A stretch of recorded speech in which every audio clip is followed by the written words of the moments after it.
Question number 18 कर रहे हैं बेटा। Question number 18। 18 क्या कह रहा है? 18 मुझे यही लग रहा है फिगर वाला ही है क्या, कि दूसरा है? 38E6, हाँ ये वाला है ना। ये आपका इस तरह का, हाँ ये इस तरह का लूप बन रहा है बेटा। ये लूप है, तो इस लूप है, कोई भी लूप है, कैसा भी कंडक्टिंग लूप है, और यहाँ पर उस पे इतने पार्ट में मैग्नेटिक फ्लक्स है, तो आधे पार्ट में इसकी रेडियस अगर आर है, तो πr²/2 में ये आपका मैग्नेटिक फील्ड। तो इस कंडक्टिंग लूप से लिंक कितना हो जाएगा फ्लक्स? ये जो कंडक्टिंग लूप है आपका, इससे लिंक फ्लक्स कितना हो जाएगा? π = B × A हो जाएगा। ये B × A होता है, और क्या होता है? ठीक है ना, π = B × A। तो एरिया कितना होगा यहाँ पर? एरिया ध्यान से लिखिए, बस इसमें गड़बड़ हो जाती है ज्यादा। πr²/2 लेंगे बस। कितने एरिया में ये, इस पे सब जगह इंटीग्रेशन B.D करना है। जब बी नहीं है तो B.D तो जीरो आएगा ना बेटा। ठीक है ना, इसमें ये कंफ्यूज मत करेंगे B × पूरा एरिया ले लूं मैं। जब इन सब जगह बी है ही नहीं, तो B.A जीरो है, केवल यहीं ऐड होके आ रहा है फ्लक्स। B × πr²/2। तो ईएमएफ इंड्यूस कितना हो जाएगा इसमें? πr²/2 × dB/dt। ये आपका ईएमएफ इंड्यूस हो जाएगा, πr²/2 × dB/dt।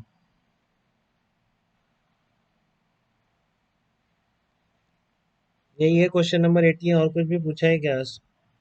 Find the current induce in the frame. तो रेजिस्टेंस दे रखा है, तो सब कुछ दे रखा है, इसमें निकल जाएगा, मेरे को नहीं लगता अब इसमें भी। ये आपका ईएमएफ आ गया, रेजिस्ट करंट कितना चलेगा, E/R। तो 18 में बताइए, और वैसे आ गया क्या बेटा आपको ये? 18 में और कुछ डाउट?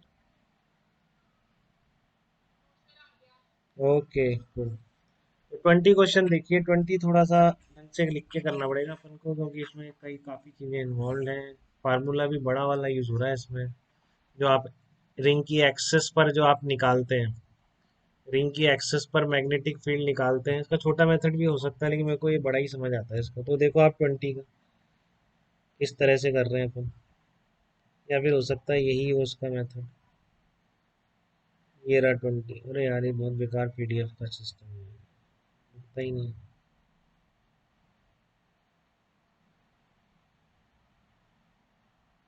क्वेश्चन नंबर 20 देखिए बेटा।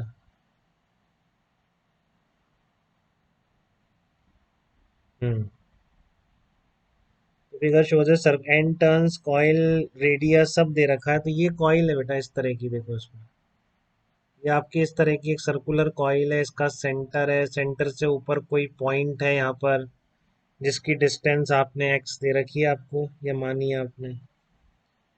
ये आपका द रेजिस्टेंस एक्स दे रखी है, गिवन है, ये एक्स का ही पैरामीटर गिवन है इसमें। Centre of the loop is at a distance X from the centre of the coil, दे रखा है ठीक है।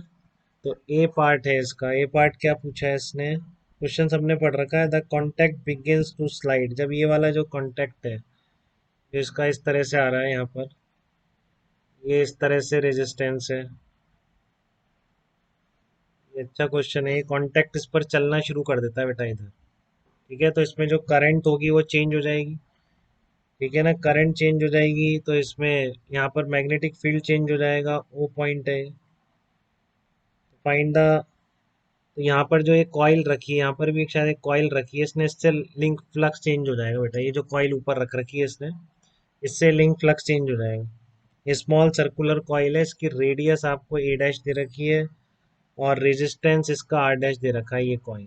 तो ये कॉइल किस फील्ड में आ रही है? कॉइल फील्ड में आ रही है, इसके मैग्नेटिक फील्ड में आ रही है, रिंग के मैग्नेटिक फील्ड में।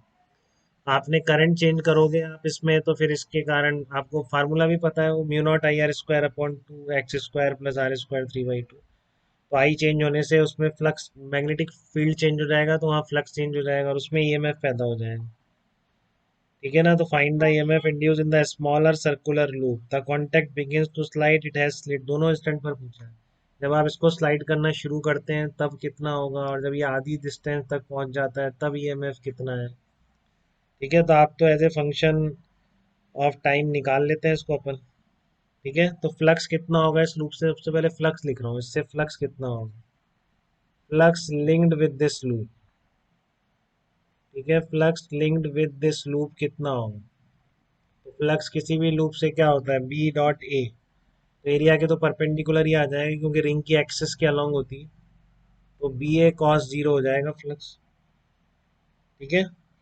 अब बात आती है आपका बी कितना होगा, और नंबर ऑफ टर्न्स कितने दे रखे हैं, कैपिटल एन गिवन है क्या, number of turns, circular coil of capital N turns radius small A, इसमें number of turns capital N है, तो एक टर्न कितनी पैदा करता है, जो आपका फार्मूला है, तो आप एन से मल्टीप्लाई कर देंगे उसको।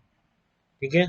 तो सबसे पहले आपका ये लिख रहा हूँ मैं, बी बी कितना होगा, नंबर ऑफ टर्न्स इस कॉइल के इनटू जो आपकी एक्सिस पर फार्मूला होता है, कितना होता है, mu naught I R square upon R square plus X square 3/2, mu naught I R square upon 2 भी आता है। ठीक है। तो ये आपका फार्मूला आ गया बेटा, इस मैग्नेटिक फील्ड का एरिया इस कॉइल का दे रखा है आपको। तो इस कॉइल का मैं एरिया लिख दूंगा, कितना होता है, पाई रेडियस ए डैश दे रखी, ए डैश स्क्वायर, ये फ्लक्स आ गया। ठीक है। तो ईएमएफ कितना पैदा होगा इसमें, ईएमएफ होगा D five by D T, कर दें आप D five by D T, तो कर दो, इसको पूरा लिखना पड़ेगा आपको वापस से, pi A dash square mu naught N A square upon twice of A square plus X square 3/2 into D I by D T. अब ये करंट किस रेट से चेंज हो रही है, सारी बात इसी पे आनी थी, वही आ गई। इसमें ये करंट किस रेट से चेंज हो रही है, ये स्लाइडर कांस्टेंट वेलोसिटी से आगे बढ़ रहा है। ठीक है ना, ये स्लाइडर आपका कांस्टेंट वेलोसिटी से आगे बढ़ रहा है। तो टी टाइम तक मान लो ये एल डिस्टेंस इस कॉर्नर से चला गया अगर, ठीक है, तो एल को आप टाइम के फंक्शन में भी लिख सकते हैं। ठीक है। तो D I by D T कैसे निकालें, देखो D I by D T निकालने का तरीका है, इसका एक और रेजिस्टेंस दे रखा है क्या, ये स्मॉल आर गिवन था कहीं पे, your state resistance capital R, resistance of the coil, इसका भी रेजिस्टेंस दे रखा है आपको, resistance of the coil is small R, ये स्मॉल आर है बेटा इसका, ये रेडियस नहीं है, ध्यान रखें। रेजिस्टेंस इसका कितना दे रखा है, स्मॉल आर दे रखा है। ठीक है। तो यहाँ तक तो क्लियर था, हमको पता था इससे आपको ईएमएफ निकालना है, D five by D T तो लिखना पड़ेगा, तो हम पहुंच गए D I by D T पर पहुंच गए। D I by D T कैसे निकालें, D I by D T के लिए आपको करंट इसमें लिखना पड़ेगा, तो इसका रेजिस्टेंस का तो फिक्स है, ये वेरिएबल है। ठीक है। तो आई लिख लेते हैं अपन, क्या लिखेंगे, ई बाई आर, बैटरी भी फिक्स है, बैटरी का ईएमएफ गिवन है, ई गिवन है, ई जो अपन यूज करते हैं symbol, E upon R dash, इसका रेजिस्टेंस मान लेते हैं टी टाइम पर, आर डैश प्लस आर आ जाएगा। ठीक है। तो आप इसका डिफरेंशिएट करिए, तो D I by D T equal to कितना आ जाएगा, minus E R dash plus R का square into D R dash by D T, ये रेजिस्टेंस किस रेट से चेंज हो रहा है। ठीक है। तो इस पूरे initially T equal to zero पे यहाँ पे था, तो पूरा रेजिस्टेंस यूज हो रहा था कैपिटल आर, तो इसका यूनिट लेंथ का मान लेते हैं, कितना आएगा, कैपिटल आर अपॉन एल आएगा, इसके यूनिट लेंथ का रेजिस्टेंस, टोटल लेंथ एल है इसकी। ठीक है। तो टी टाइम पर रेजिस्टेंस कितना हो जाएगा, आर माइनस एल, लेंथ आ गया है टी टाइम तक, तो लेमडा इंटू एल। ठीक है। क्लियर है। अब यहाँ पर D L by D T आपको पता है, क्योंकि किसी टाइम तक ये एल है तो इसकी वेलोसिटी है ना वी, तो D L by D T किसके बराबर आ गया, वेलोसिटी के बराबर आ गया, D L by D T किसके बराबर आ गया, वेलोसिटी के बराबर आ गया। ठीक है। तो आप इसको डिफरेंशिएट कर दीजिए, बस D R dash by D T पता पड़ने वाला है आपको, तो उससे ये आ जाएगा, फिर उससे ये आ जाएगा, इससे ये आ जाएगा, बात खत्म। ठीक है। तो आपका आर डैश किसी टाइम तक मान लो एल तक पहुंच गया ये, तो यहाँ पर D L by D T velocity के बराबर होगा, तो ये जो रेजिस्टेंस है आर डैश किसी टी टाइम पर, इसका रेजिस्टेंस कितना आ जाएगा, इनिशियल माइनस बचा हुआ, यहाँ तक आ गया तो फिर ये यूज होगा ना बेटा, ये पॉइंटर अगर यहाँ तक आ गया तो बस इतना यूज हो रहा है इसका। ठीक है। तो इतना कितना हो जाएगा, पूरे में इसके रेजिस्टेंस में से इतने का रेजिस्टेंस माइनस कर दिया मैंने, लेमडा इंटू, तो D R dash by D T कितना आ गया आपका, ये कट जाएगा, minus lambda into D L by D T, D L by D T की जगह क्या रख दिया, वी रख दिया। तो इसका वापस करते जाओ आप, इसका D R dash by D T को यहाँ पे रख दो, फिर D I by D T आ जाएगा, D I by D T को वहाँ पे रख दो, पूरा ईएमएफ पता पड़ जाएगा। ठीक है। किसकी टर्म में आ जाएगा? किसी टी टाइम पर रियोस्टेट के रेजिस्टेंस की टर्म में एक्सप्रेशन आ जाएगा। आप उसको पूरा टाइम की टर्म में भी लिख सकते हैं, वो आपकी मर्जी है, बट इसने जिस फॉर्म में दे रखा है मैं उस फॉर्म में बता रहा हूँ आपको। EMF induce in the small circular loop at the instant the contact begins to slide.